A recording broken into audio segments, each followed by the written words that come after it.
जी, दामाखेड़ा में आज हुड़दंगियों द्वारा इतना बड़ा अपराध किया गया, क्या है मामला, पूरा जानना चाहते हैं।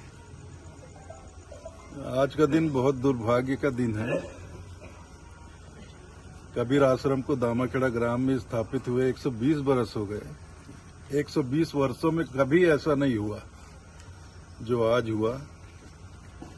हमारे जो नए वंशाचारी हैं, नवोदित वंशाचार्य उदित मुनि पर हमला करने के लिए धारदार हथियारों से लैस होकर गांव के 50-60 गुंडे आश्रम के सामने आकर उत्पात किए, जबरदस्ती आश्रम में घुसने का प्रयास किए और गेट के बाहर से उन्होंने बहुत अश्लील गालियां दी। उनकी नीयत बहुत ही ज्यादा खराब थी। वो सीधे बोल रहे थे कि हमको उदित मुनि को मारना है। मतलब आज ये हम कबीरपंथियों के लिए इतना गंभीर विषय है, इतना गंभीर मामला है कि एक तरह से वो हमारे कबीरपंथ के भविष्य का कत्ल करने आए थे। फिर कुछ लोगों को पकड़ा गया और लोग इकट्ठे हुए, गांव के लोग इकट्ठे हुए, आश्रम के लोग इकट्ठे हुए। फिर भानु प्रताप गोस्वामी आए तो फिर वो लोग धीरे से खिसकने लगे। इतने में मुझे खबर लगी, मैं अंदर से बाहर आया। फिर मेरे आने पर वो लोग भागने लगे तो फिर दौड़कर कुछ लोगों को पकड़ा गया। तो मैंने तुरंत ही इसकी सूचना छत्तीसगढ़ प्रदेश के गृह मंत्री जी को करवाई।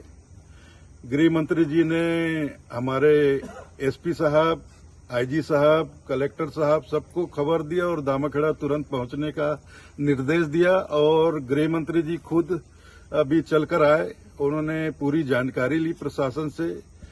यहाँ पुलिस बल आते ही कुछ लोगों को गिरफ्तार भी किया गया है और संस्था, हमारे आश्रम की संस्था प्रतिनिधि सभा की तरफ से हमारे सिमगा थाने में एफआईआर दर्ज करवा दिया गया है। कितने की संख्या में हुड़दंगी लोग यहाँ पहुंचे हुए? हुड़दंगी लोग करीब 60 से 70 लोग रहे होंगे और हथियार से लैस थे। ये बहुत ही मतलब पहली बार ऐसा दामाखेड़ा में देखा जा रहा है।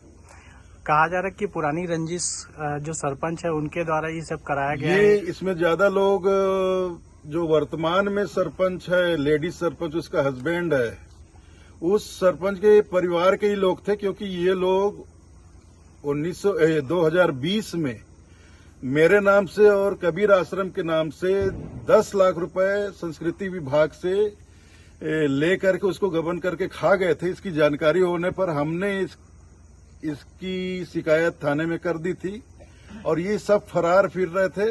अब ये सब जमानत पे हैं, इसलिए उनकी चीड़ मेरे से भी थी। और ये उदित मुनि जो हैं, ये अभी बिल्कुल 16 बरस के हैं, अपने दोस्तों के साथ, बच्चों के साथ आश्रम क्षेत्र में घूमते फिरते रहते हैं। तो यहाँ जो बिगड़े हुए लड़के हैं, वो उत्पाती टाइप के, गुंडे तरह के, बिल्कुल गुंडे ही हो गए हैं, क्रिमिनल टाइप के हो गए हैं। ये प्रतिदिन नशा करते हैं, कई तरह का नशा करते हैं। यहाँ ड्रग्स भी लोग, बच्चे खा पी रहे हैं और यहाँ प्रतिबंध है नॉन वेज का। तो ये पड़ोसी गांव से नॉन वेज ले आते हैं, दारू ले आते हैं और हमारे आश्रम क्षेत्र में बैठकर खाते पीते हैं, दारू की बोतलें फोड़ते हैं, नॉन वेज फेंक देते हैं। और आश्रम में रहने वाले साधु संत उनको रोकते टोकते तो गाली गलौज करते हैं। उदित मुनि ने भी उनको 3-4 बार रोका टोका, एक बार वीडियो भी बनावा है। तो इसके लिए वो उदित मुनि से चिढ़ गए और आज इसीलिए वो लोग उदित मुनि को मारने के लिए 60-70 लोगों का दल बना के हथियार से लैस होकर आज उन्होंने कबीर आश्रम दामाखेड़ा के ऊपर हमला किया। बलपूर्वक आश्रम के अंदर घुसने का प्रयास किया। गेट लोगों ने बंद कर दिया तो 4 दीवारी फांद कर अंदर घुसने का प्रयास किया, लेकिन सफल नहीं हुए। तो बाहर से ही ऐसे हथियार लहराते हुए, धारदार हथियार को लहराते हुए इन्होंने, उदित मुनि अंदर थे, हमारा पूरा परिवार था, साधु संत थे, मतलब धमकी दे रहे उदित मुनि को बाहर भेजो, हमको इससे हिसाब बराबर करना है।